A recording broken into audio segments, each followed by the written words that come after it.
को ज्यादा अच्छे रिजल्ट मिलने में मदद होगी। उसके बाद में हम लोग बात करेंगे एनपीके के बारे में। क्या है एनपीके?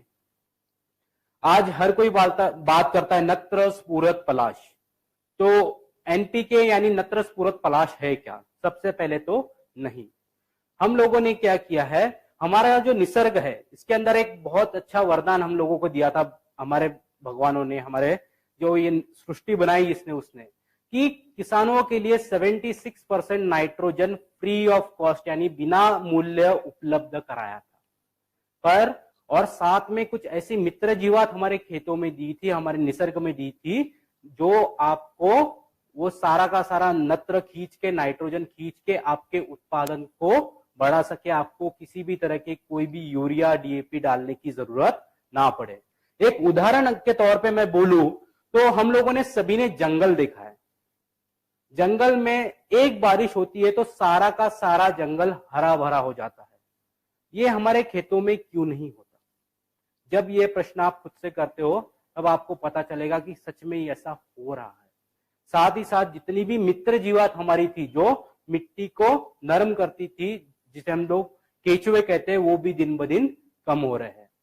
तो हम लोगों ने क्या किया, जो एनपीके है वो एक ऐसी प्रोडक्ट बनाई जो आपको आने वाले समय में आपका रासायनिक खाद का खर्चा, उर्वरक का खर्चा कम से कम 40 से 50% तक कम कर सके।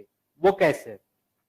जब आप एनपीके इस्तेमाल करते हो तो इसमें मौजूद जो एज़ोटोबैक्टर पीएसबी और पोटैश मोबिलाइजिंग बैक्टीरिया, ये क्या करते हैं, ये मित्र जीवात सबसे पहले तो आपके खेतों में चली जाती है और मल्टीप्लाई होती है।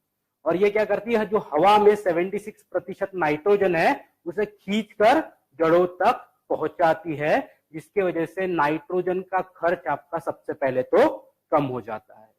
पी ये तत्व का गुणधर्म हमेशा से ये रहा है, ये दूसरे तत्वों के साथ में जुड़ जाता है और ये आपके पौधों के द्वारा शोषण नहीं हो पाता। तो इसे शोषण करवाने की प्रक्रिया, उसे उपलब्ध अवस्था में कराने की प्रक्रिया हमारा पी करता है। पी क्या करता है, वहां पर जाके जो तत्व पी के साथ में जुड़ गए हैं उसे दूर करके P2O5 इस अवस्था में लेकर आकर जड़ों के द्वारा उसका शोषण की प्रक्रिया को फास्ट कर देता है, एक्टिवेट कर देता है, जिसकी वजह से आपका पी का खर्चा कम हो जाता है। के जो ये तत्व है इसके बारे में अगर बात की जाए तो हमें देखने मिलता है कि इसका एक अजीब गुणधर्म है, इसे ऊपर रहना कभी पसंद नहीं है। कभी भी हम लोग के हमारी मिट्टी में देते हैं तो ये 1 मीटर नीचे जाकर बैठ जाता है, क्योंकि इसकी बल्क डेंसिटी ज्यादा है। तो ये ज्यादा होने की वजह से हमको देखने मिलता है कि चाहिए वैसे हमें रिजल्ट नहीं मिलते। तो जो के है वो क्या करता है, जो नीचे 1 मीटर गया के है उसे खींचकर ऊपर की तरफ धकेलता है, और हमारी जो जड़ें होती है वो ज्यादा से ज्यादा 1 फीट की होती है। पर जो 3 मीटर की बात की जाए तो यानी 3 फीट के करीब करीब वो हो गया। तो ये 3 फीट जो नीचे गया हुआ के है उसको अच्छी तरह से खींचकर जड़ों तक पहुंचाने का काम करता है, जिसकी वजह से आपका होने वाला खर्च जो के पे है वो कम हो जाता है। अभी अगर बात की जाए तो एनपीके की जो बोतल है वो सिर्फ 500 ml की है। बहुत बार प्रश्न आता है कि इतनी छोटी बोतल में कितने मित्र जीवात होगी। तो मैं अगर बात करूं तो हमारे सिर्फ 1 ml के अंदर 10 लाख बैक्टीरियाज है जो कंटिन्यू मल्टीप्लाई होते रहते हैं। जैसे ही हम लोग उसे खेतों में डालते हैं 4 दिन के अंदर ये करोड़ों की संख्या में पहुंच जाते हैं, जिसकी वजह से मिट्टी की उर्वरक क्षमता ये बढ़ती है और आपको ज्यादा अच्छे रिजल्ट देने में काम करता है। और साथ ही साथ आपका केमिकल खाद का खर्चा कम से कम 40 से 50% तक कम करने में मदद करता है। अभी ये बात की जाए तो एनपीके इस्तेमाल करने के लिए क्या क्या चीजें करनी है और इसका डोज क्या है। तो हम लोग बोलते हैं कि अगर आप एनपीके इस्तेमाल कर रहे हो तो 1 ml N, 1 ml P, 1 ml K 1 litre पानी में मिलाकर इस्तेमाल करना है। साथ ही साथ इसको इस्तेमाल करने समय 2 चीजों का हमेशा हमें ध्यान रखना है। सबसे पहली चीज कि जब भी हम लोग एनपीके इस्तेमाल करें उस समय सबसे पहले तो जो भी कंटेनर में हम लोग एनपीके बना रहे हैं उसको अच्छी तरह से धो ले और उसके बाद में ही एनपीके का सॉल्यूशन जो द्रावण है वो बना के हमें इस्तेमाल करना है। और दूसरी सबसे महत्वपूर्ण चीज यानी 4 दिन पहले और 4 दिन बाद हमारे खेतों में किसी भी तरह की फर्टिलाइजर्स यानी उर्वरक हो, पेस्टिसाइड्स हो या फिर हर्बिसाइड्स हो, इसका इस्तेमाल नहीं करना है। क्योंकि जब ये मित्र जीवात मल्टीप्लाई होती है और उस समय अगर आप कोई केमिकल डाल देते हो तो उनकी मल्टीप्लीकेशन होने की प्रोसेस, उनकी बढ़ने की जो प्रक्रिया होती है वो कहीं कभी रुक जाती है और आपको ज्यादा अच्छे रिजल्ट नहीं मिलते। इसलिए हम लोग कहते हैं कि 4 दिन पहले और 4 दिन बाद इसका इस्तेमाल नहीं करना है। अभी एनपीके इस्तेमाल करने के कौन से तरीके हैं या फिर किस माध्यम से हम लोग एनपीके हमारे खेतों तक पहुंचा सकते हैं। तो सबसे पहली मेथड यानी क्या, बहुत सारे किसान भाई आज गोबर खाद का इस्तेमाल करते हैं। गोबर खाद अगर की बात की जाए तो अगर आपके पास में 1 टन गोबर खाद है तो उसके अंदर आपको 25 से 40 ml एनपी और के ये लेने का है। अगर आप 40 ml लेते हो तो उसके साथ में आपको 5 लीटर पानी लेना है और उस पंप में उसको अच्छी तरह से मिला देना है, जो हमारा सादा स्प्रे पंप होता है। और उस ढेर के ऊपर अगर हम लोग उसको स्प्रे कर दे तो देखने मिलेगा कि सुबह वो बहुत ज्यादा नरम हो जाता है, उसमें से एक बहुत अच्छी खुशबू आती है जो हम कहते हैं कि ह्यूमस की खुशबू। जब पहली बारिश होती है तो वो एक बहुत धीमी धीमी मिट्टी की सुगंध आती है, उस तरह की सुगंध आने लगती है, जिसकी वजह से हम कह सकते हैं कि उसके अंदर के जितने भी ऑर्गेनिक कार्बन्स है वो एक्टिवेट हो गए हैं। निसर्ग में का जितना भी नत्र है वो उस गोबर खाद में आकर जमा हो गया है। और जब आप ऐसी गोबर खाद का इस्तेमाल करते हो तो आपको ज्यादा अच्छे रिजल्ट मिलने में मदद होती है।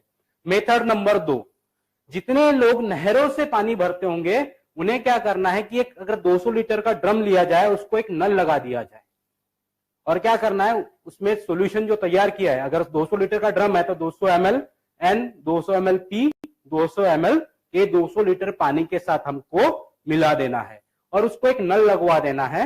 और जब हम लोग नहरों से पानी जब हमारे खेतों में छोड़ते हैं उस समय उस नल को हल्के से खोल देना है, ताकि पानी के माध्यम से ये सारी की सारी मित्र जीवात आपके पूरे खेतों तक पहुंच जाए और आपको आने वाले समय में अच्छे से अच्छे रिजल्ट दे पाए।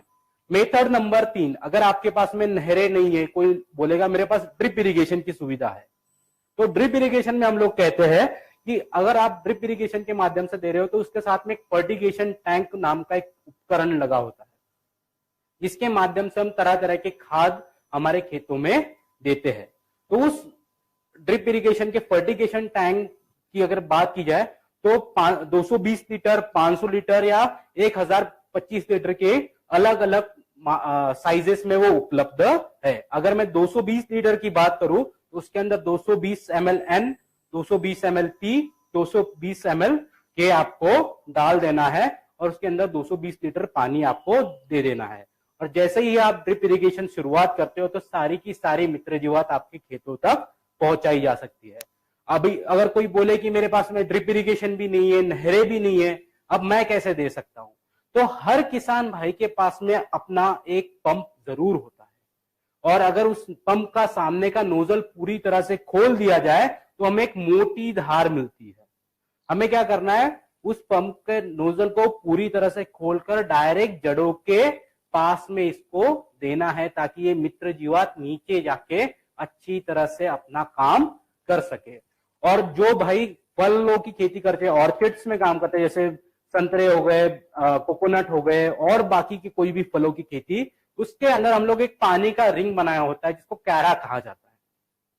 तो जो 200 लीटर का ड्रम में हम लोगों ने द्रावण तैयार किया है, डायरेक्ट 1 लीटर के मग से लेके हमें उस रिंग के अंदर डाल देना है, ताकि ये मित्र जीवात नीचे जाके उस फल, उस आम के पेड़ को, संतरे के पेड़ को अधिक से अधिक मात्रा में एनपीके ये उपलब्ध करा सके और आपको अच्छे रिजल्ट मिले।